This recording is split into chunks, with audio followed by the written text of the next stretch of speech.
Astăzi vom reacționa la cele mai creepy întâmplări din data de vineri 13. În cazul în care nu știați, băieți și fete, însă cred că este imposibil să nu fi știut chestia asta, acum câteva zile a fost vineri 13, a fost 13 octombrie și a picat într-o zi de vineri și se spune că data de vineri 13, când este și data 13 la lună și pică și vineri, este o zi blestemată și astăzi vom reacționa la cele mai creepy lucruri care s-au întâmplat în data de vineri 13. Este ceva super horror. Haideți să vedem care este treaba. Mai trebuie să zic că acest videoclip a fost postat în vineri 13 de la Mr. Nightmare. Hai să vedem care e treaba. A fost postat chiar acum 2 zile. Let's go! Bun, această zi este bântuită. Știam chestia asta. Blestemată cum vreți voi.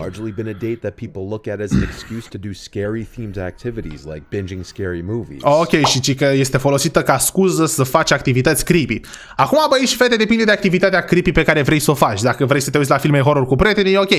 Dacă vrei să omori lume pe stradă, nu e ok. But this is the first year since 2017 that Friday the 13th falls in October. So for this video, we're looking at some of the most terrifying events that have actually... Ok, băieți și fete, deci că este prima dată din anul 2017 în care vineri 13 pică în, cum îi spune, în octombrie. În toamna lui octombrie, care, bă, până la urmă e octombrie, vineri 13, este și Halloween-ul luna asta, știi? Adică se cam leagă. Let's go! Prima dată Tupac Shakur. Oh my god, că Tupac a murit pe vineri 13, nu? Tupac Shakur, better known as a stage name simply as Tupac, was an American rapper widely considered to be one of the most influential and successful rappers of all time. Tupac was arguably responsible for some of the most memorable rap verses in history.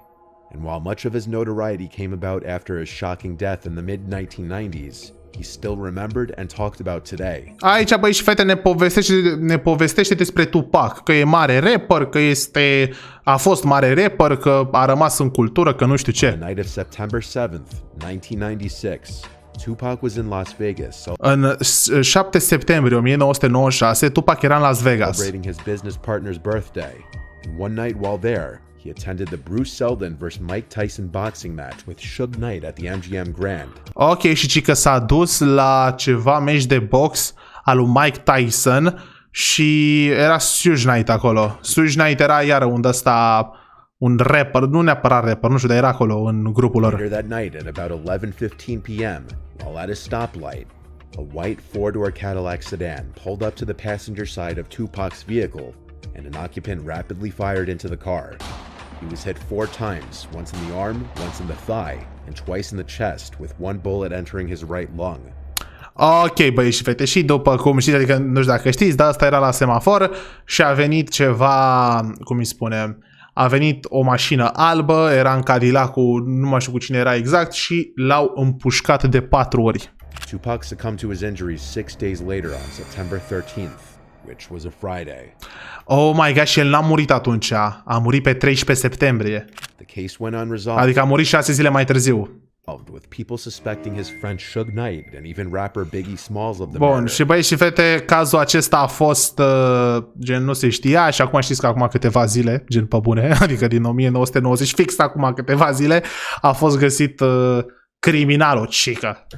But recently on September 29th, 2023, 29 septembrie, v-am zis acum câteva zile. 60-year-old Dwayne Keith Davis was charged in the killing of Tupac. Dwayne Keith Davis ăsta a fost găsit vinovat. Dwayne is not accused of being the one to pull the trigger that night in Las Vegas, but he is, however, being accused of having been the one to call the hit on Tupac. Ah, deci fraților, el nu este cel care a tras, e cel care a ordonat, a zis bă, și omoară-l pe ăla. The trial is still currently in progress. Ciudat. Plane crashes, ok, deci ca accidente de avion. A lot of people refuse to fly on Friday the 13th. Foarte mulți oameni refuză să meargă cu avionul pe 13 vineri 13. De ce?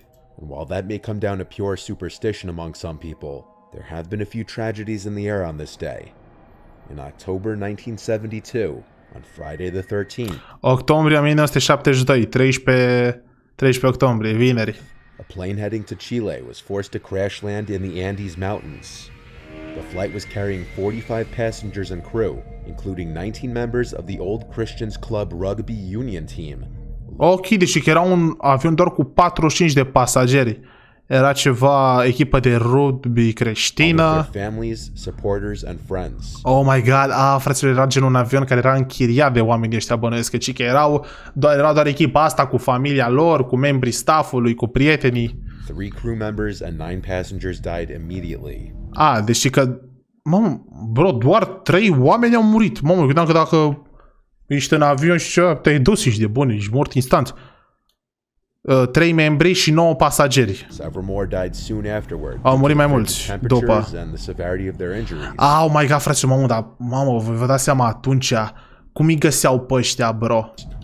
Survivors of the crash hid in the wreckage for warmth and were eventually forced to cannibalize and eat deceased passengers to survive. Oh my god, deci pentru că atunci nu-i găsea nimeni, că nu-i ca și acum, că dacă te bușești cu avionul, vine aia să te salvezi imediat. Au fost canibali, s-au mâncat între ei. A rescue team was sent out, but the mission was called off after 10 days. However, 72 days after the crash, as the weather improved with the arrival of late spring, 2 survivors climbed a 4,700-meter mountain peak without gear and hiked for 10 days into Chile to seek help, traveling a total of 38 miles. Oh my god, băi și fete, deși că s-a pus ceva echipă de salvare, duceți-vă și salvați pe ăștia, dar după 10 zile a zis, bă, n-are rost, veniți înapoi. Însă, peste 72 de zile, unii de aici s-au dus, fraților, sus pe ceva munte din Chile.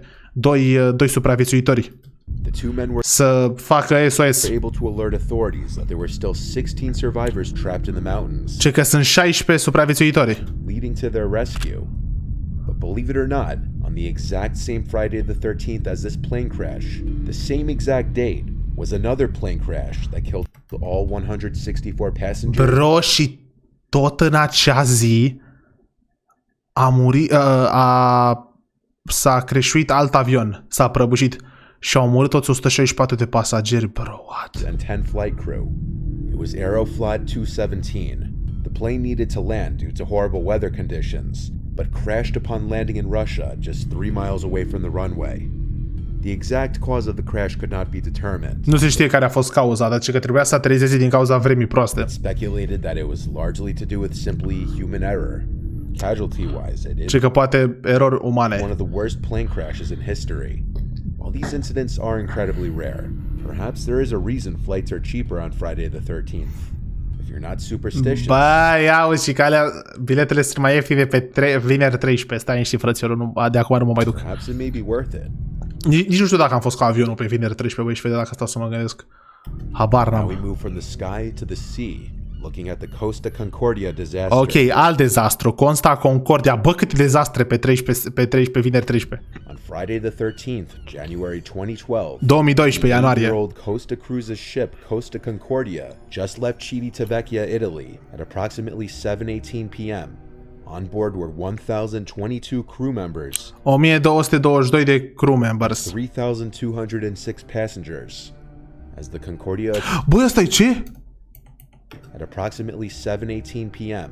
On board were 1,022 crew members and 3,206 Mamă, erau 4.000 și ceva, fraților, de oameni. 1.200 de membri staff și 3.000 de pasageri. As the Concordia approached Giglio Island several hours later, S-a dus la ceva insulă Giglio Island. deviated from its standard course, moving closer to the small Tuscan island for a maritime salute, which included the cruise ship sounding its horn to show off to onlookers on the land. The Concordia had performed several in the past, but the area was known for rock outcroppings, and at some point Ok, deci că ăștia s-au abătut de la drum ca să facă nu știu ce sunet ciudat pe care mai făceau navele, gen, ci că se duceau într-o altă parte și făceau cu alte nave, scoteau sunete, în fine, ceva ciudat. Însă ideea era că era într-o zonă unde erau pietre de astea gigantice. such a formation was noticed in the ship's path. Francesco Scatino, the captain, ordered a change in course. Francesco Scatino a zis, bă, vezi că e o piatră în față, schimbăm. But allegedly, due to language issues, the Indonesian helmsman steered the boat in the opposite direction. Oh my god, zice că nu se înțelegeau prin limbă, că ăla era indonezian, ăla era nu știu ce și cred că s-au dus, s-au făcut accident. It took a little over 10 seconds to correct the maneuver, and the boat's bow ultimately swung clear. But the stern collided with the reef at approximately 9:45 p.m. 9:45 p.m. The damage had been done, The Concordia's port side had suffered a 174-foot tear. This caused the ship to list and then partially sink. Oh my god! Mă face... Păi și ce s-a întâmplat? Dar nu cred că a fost un accident așa de mare, că auzeam de el. Landing unevenly on an underwater ledge. Although a 6-hour rescue effort brought most of the passengers ashore, 33 people died. 33 de oameni au murit. Bă, dar vedeți că suntem numărul 1, fraților. Că pe Titanic erau mai puțini și au murit o tonă. Și pe dita mai asta au murit numai 33. Mamă, ești nebun. 27 passengers, 5 crew, and later a member of the salvage team. An investigation focused on the shortcomings in the procedures followed by the Concordia's crew and the actions of the captain Francesco, who left the ship prematurely, leaving behind about 300 passengers on board the sinking ship, most of whom were rescued by helicopters or motorboats. Mamă, ci că nenorocitul ăsta a plecat pe astea de salvare, pe bărci de salvare și a lăsat vreo 300 de oameni pe barcă. Că știți că n-aveți voie să... Gen, adică la chestiile astea, băieți și fete, dacă se duce barca jos, membrii echipajului rămân și bărbații rămân și femeile și copiii sunt acolo. Ăsta era și membrii echipajului, era și capitan și tot a plecat, ce nenorocit.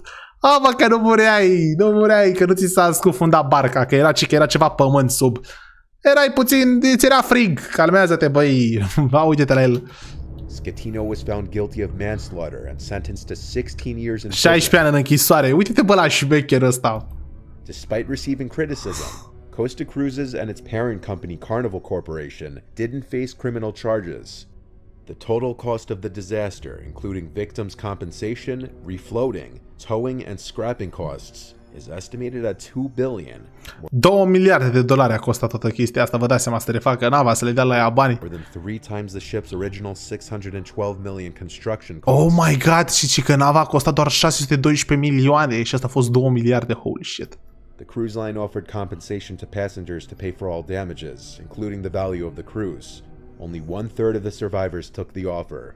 This remains the biggest modern cruise ship catastrophe. Asta rămâne cea mai mare catastrofă de asta din ultimul timp.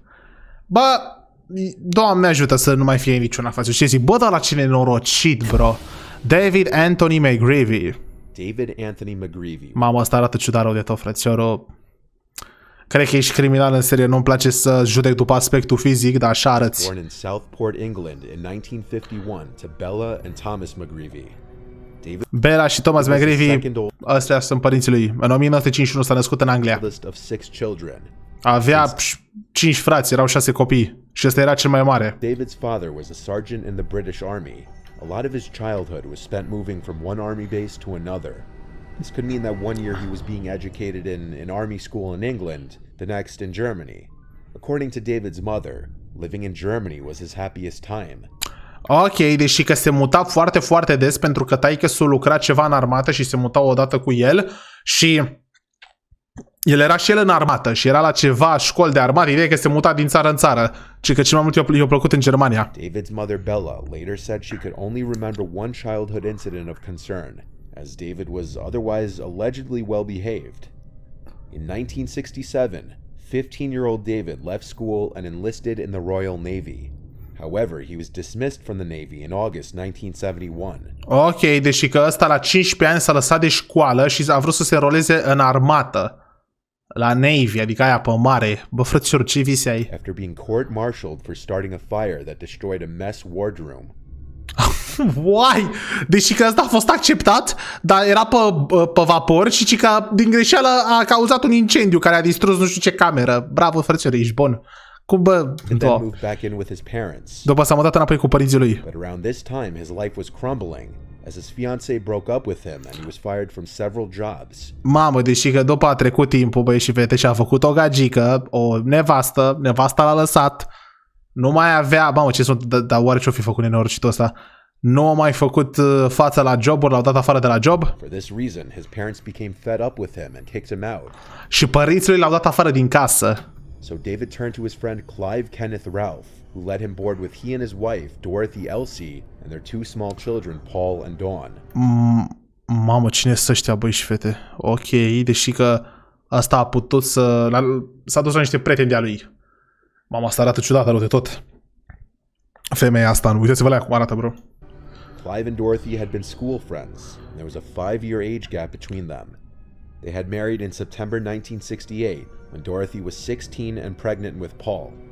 At the time David moved in, Dorothy was pregnant with their third child, Samantha. Ok, deci asta era Dorothy, care era gen... Ideea e, fraților, că el avea un prieten de la școală și s-a mutat cu el. Și avea o gagică, Dorothy, asta care era însărcinată, ăștia erau copiii lor.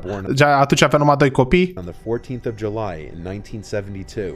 În 1972 s-a născut și Samantha, micuța asta. With both Clive and Dorothy busy working, David acted as a babysitter for the Ralph children. Ok, deși că având în vedere că ăștia erau ocupați, el făcea pe babysitter-ul. He was regarded by family and neighbors as well as the Ralphs as a person who loved children. Ok, și zicea că iubește copiii și zice că foarte multă lume știa că are grijă de copiilor. What would soon happen was nothing short of unexpected and horrific. Însă zice că ce s-a întâmplat după era orific. On Friday the 13th, pe vineri 13, in April 1973, aprilie 1973, Elsie was picked up from work by Clive, who had left home late with the children all asleep. When the couple arrived at their home, the au venit police cuplu, were already there. era poliția acolo și ce le-au zis? They escorted them to the police station, where they were told of the horrible truth that their children had been murdered. Copiii lor au fost uciși. Vedeți, băi, de-aia v-am zis eu cu babysitterii ăștia, nu-i combinație, fraților. Nu-i combinație cu babysitterii. So what happened? Well, David was known to be a heavy drinker and ci că ăsta era un alcoolist. sometimes a violent drunk. He had gone to a nearby pub earlier that evening with a friend, and he had 7 pints of beer. Ok, a băut 7 beri. The two men had played cards and darts, though a small altercation took place prior to leaving the pub. Clive picked David up from the pub and brought him to look after the children, while Clive went to get Elsie from work. Ok, și că după a venit tatăl copiilor, l-a luat pe ăsta de la bar, i-a zis, bă, mă duc să o iau pe nevastă mea, că așa a început povestea din ziua asta, s-a dus la luat pe nevastă, s-a venit la secție, i-a zis că copiii sunt morți. Și a zis, tu ai grijă de copii. Sometime between 10:15 and 11:15 Între 10 și 15 și 11 și 15, p.m., noaptea, David, while completely wasted, became infuriated with the children, beginning David s-a supărat pe copii. the baby Samantha, who had been crying for her bottle. Ok, ci că pentru că copiii plângeau nu știu ce. David violently killed the 3 children, Cum i-au omorât, bro? each in a different yet brutal manner. Deci că pe fiecare i-au omorât într-un